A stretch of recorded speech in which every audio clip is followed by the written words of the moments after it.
Okay, so this is the update for the digital SAT portion of the grammar notes. So if you're taking the digital SAT, go to page 178 for these notes where they begin. If you're taking the ACT, then skip this video and scroll on to the next video for those grammar notes. Now, for the digital SAT, the most important stuff is going to be the general grammar strategies at the top. So like if you forget everything else, like remember that little excerpt up there. So timing strategy is the most important, 1 minute per question. Always read the entire passage that's in quotation marks because it's like barely anything. It's like a little text excerpt for each question.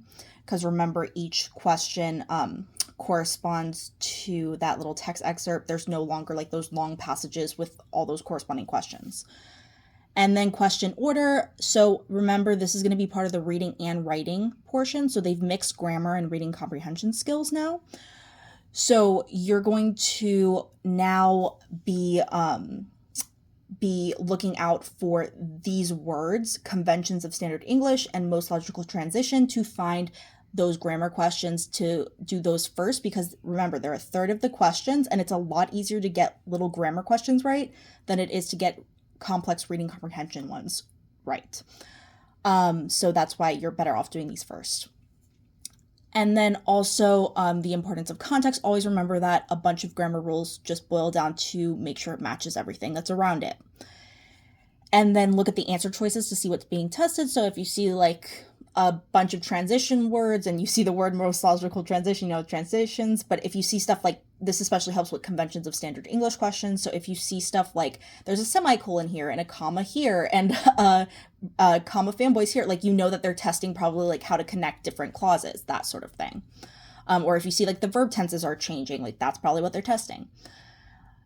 Also, make sure that you do not pick something just because it sounds right. That's the most important thing. You always need to justify it with a rule when coming up with these rules, or when coming up with your answers to each question. So come up with the rule in your head. Now, all the notes here, I've bolded the most important stuff to pay attention to. Like I've taken from all the chapters the most important notes and compiled them all here for you.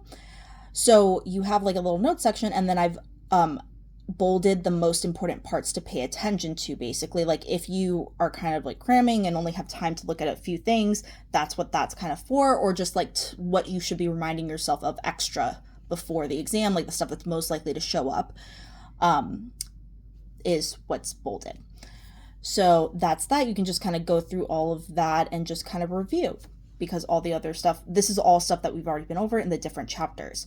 Now, one thing that I do want to go over also for the digital SAT is to remember that you have to have the proper technology to take your exam. And also the exam, now that it's digital, they've changed it to an adaptive format. What that means is that basically you have these two different modules, kind of think of them like sections. And so you have these two different modules, right? So you take module 1, and then based off of how you do answering those questions in module 1, you're going to be given a certain set of questions in module 2.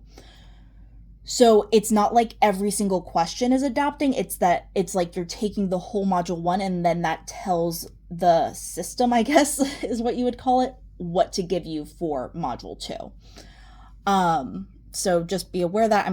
I don't really think knowing that changes anything for people. You still have to know all the same concepts and stuff like that, but just if people want to know, that's a change. But yeah, I would just focus on mainly the bolded portions if you're having to pick and choose, and then just kind of go over this like 5 to 10 minutes every night or every other night, just kind of get it in your head and kind of memorize these things for the best results.